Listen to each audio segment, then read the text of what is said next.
Hi, folks. This is Mark by Mark A. Foster, Ph.D., for the Institute for Dialectical Metarealism. Let's get rolling. I decided that I would make this one last episode before going to bed. I'm kind of tired. So if it shows, I'm sorry, but I am. I woke up kind of early today and it's kind of late.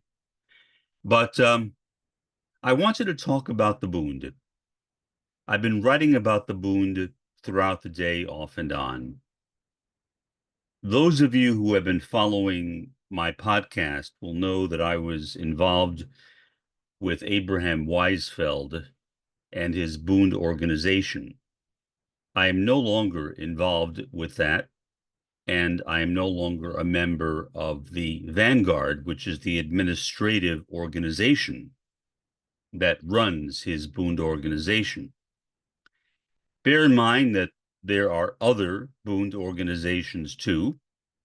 A lot of Bundists have no connection with Abraham Weisfeld. I have enormous respect for Abraham Weisfeld. I wish him success, good luck, especially with his second knee replacement surgery, which I imagine is coming up imminently. And I wish him good luck in moving back to the West Bank, where he is truly a hero in defending the Palestinians in the name of being a Jew. So I'm very proud of him, but we have both decided to move in our own directions, and I will talk about that a bit in just a moment. Um, the What I'm going to do basically is to read to you a section from my book, Eudaimonic Utopia, which I just revised today to put some updated information in it. So let me go ahead and read that for you. And so first I need to put on my spectacles or else I literally can't see a thing.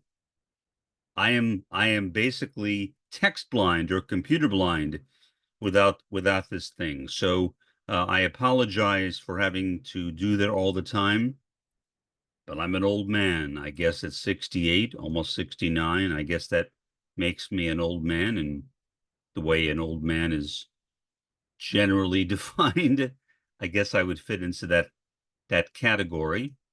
Um, Here is the article that I read before, which is on the Israeli strike, which has killed nearly 100 in Gaza, and that is a very depressing story. And it brings me to reading this thing that I wanted to read, and I was actually inspired by this article. If you have not seen my episode on this article, it is the episode right before this one, where I talk about this horrendous event in Gaza. It re-inspired me in the Bund. Not to say I ever was uninspired, but it re-inspired me. It recommitted me to the purpose of the Bund as I define it. Now, bear in mind, there is not just one definition of the Bund. There are several of them.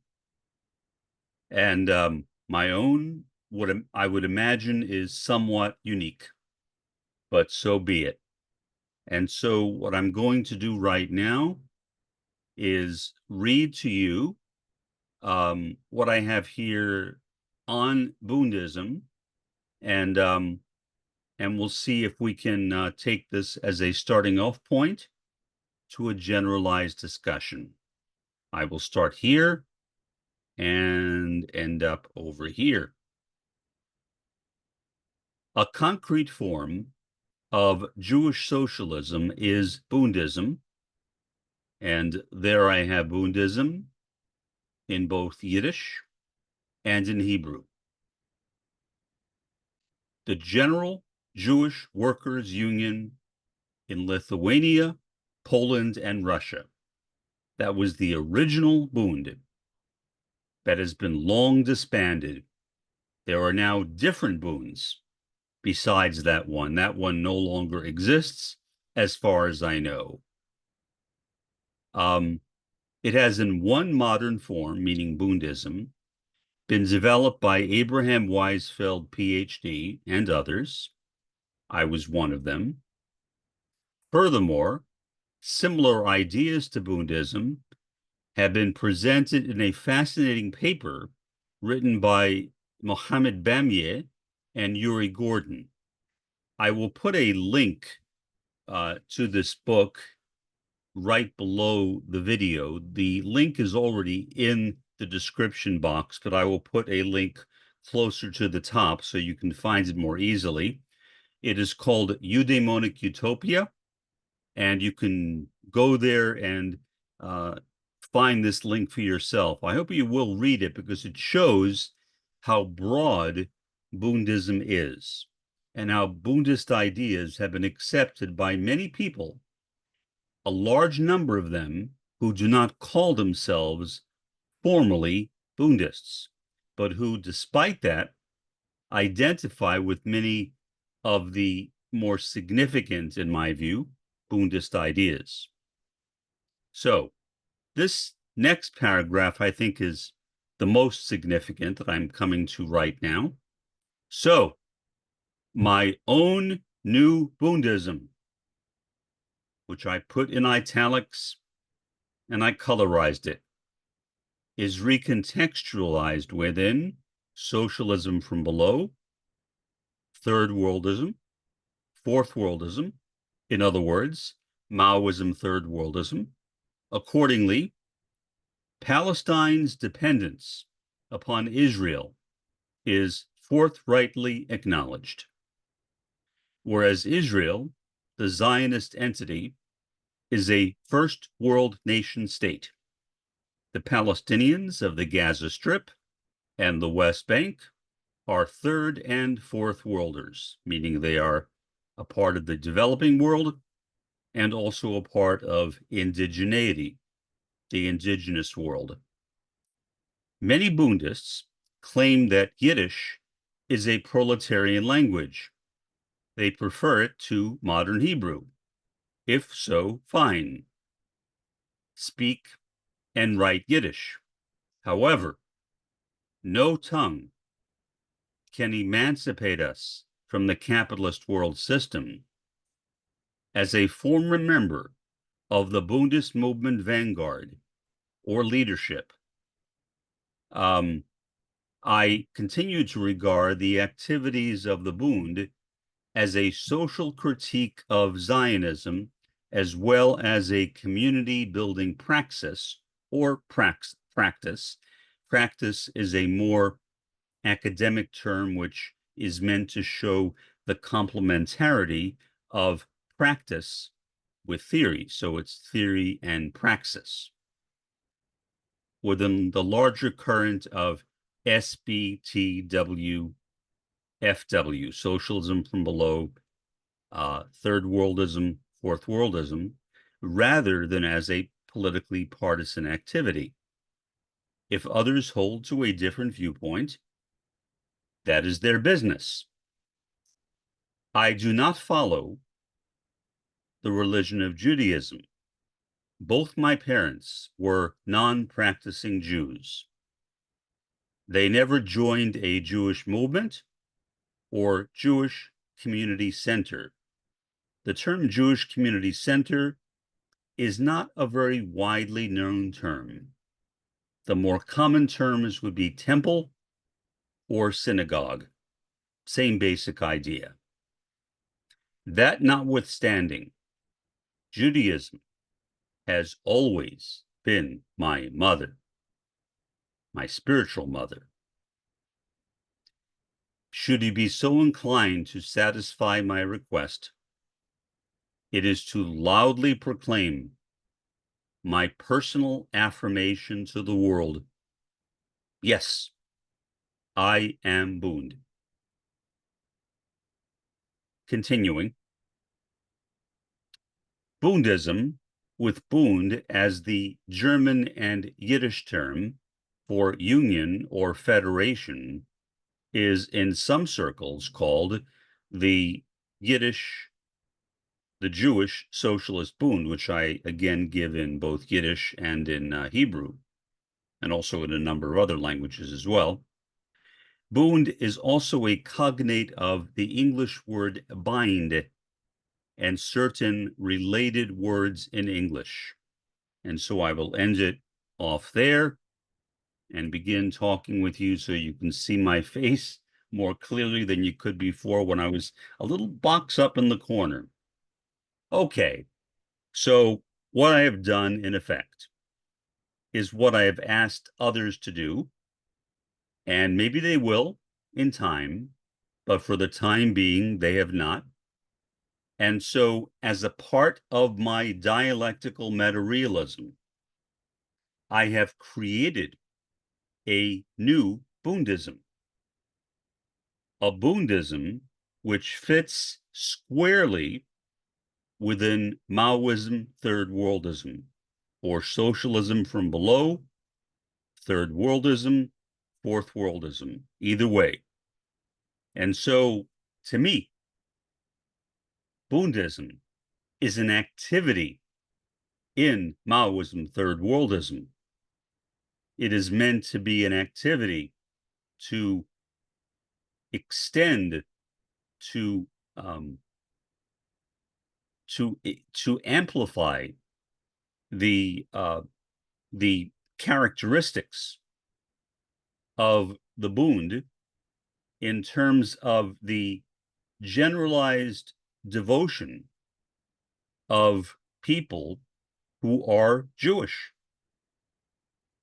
an alternative to Zionism. Zionism is the more popular Jewish ideology, the more well-known Jewish ideology.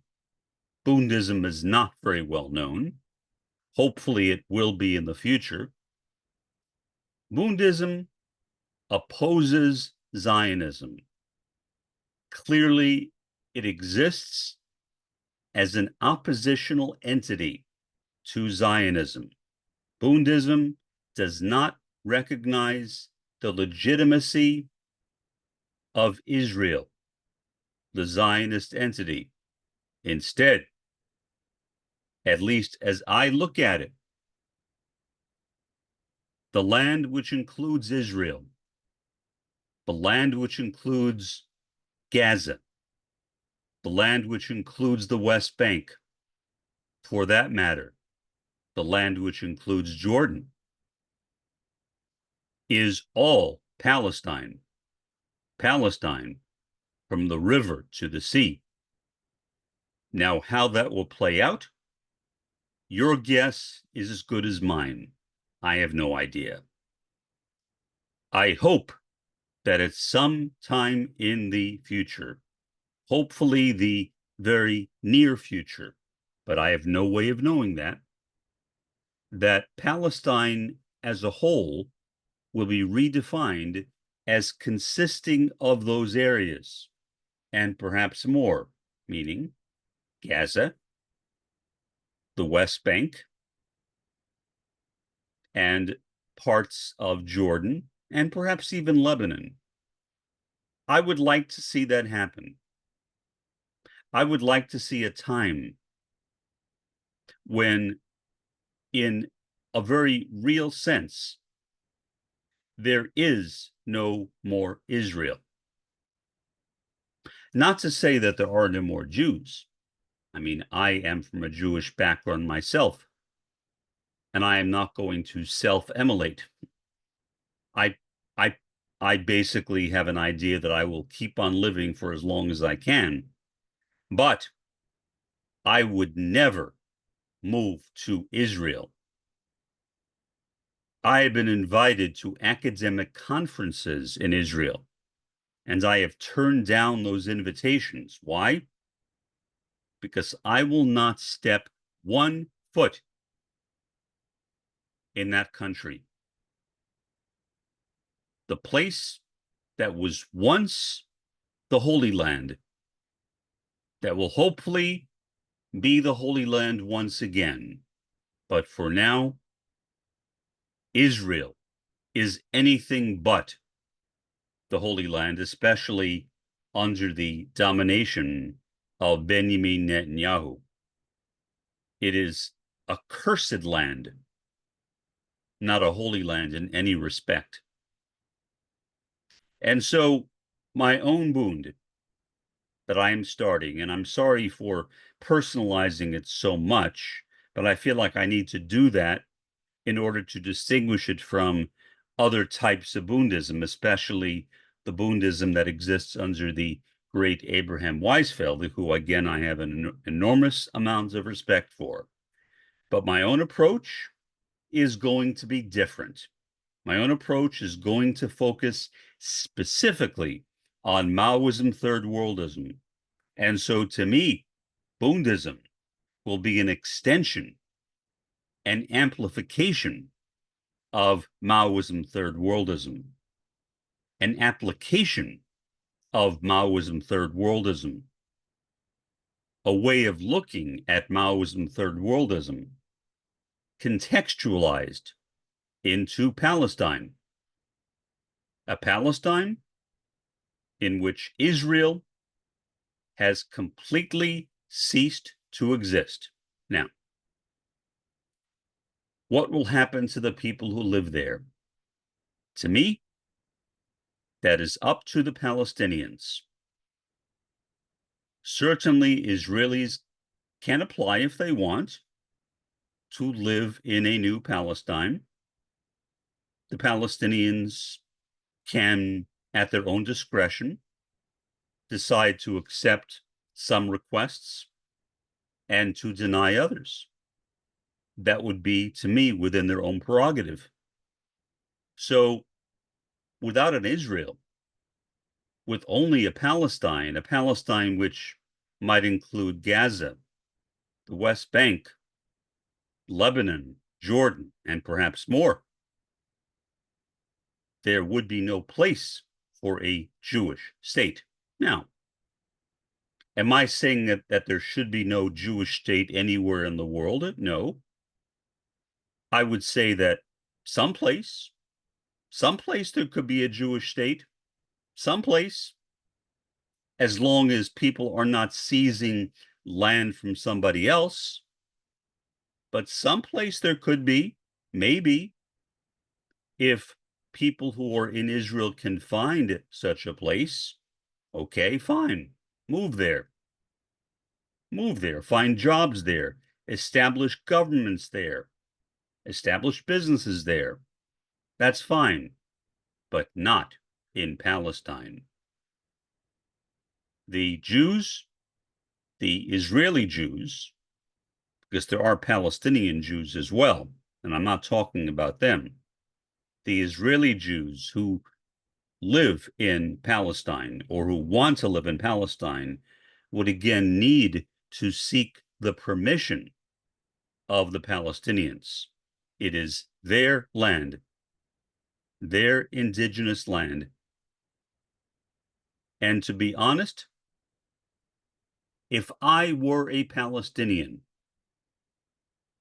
would I be that considerate in terms of being willing to turn over parts of Palestine to former Israeli Jews, or even to allow former Israeli Jews to live in a new Palestine?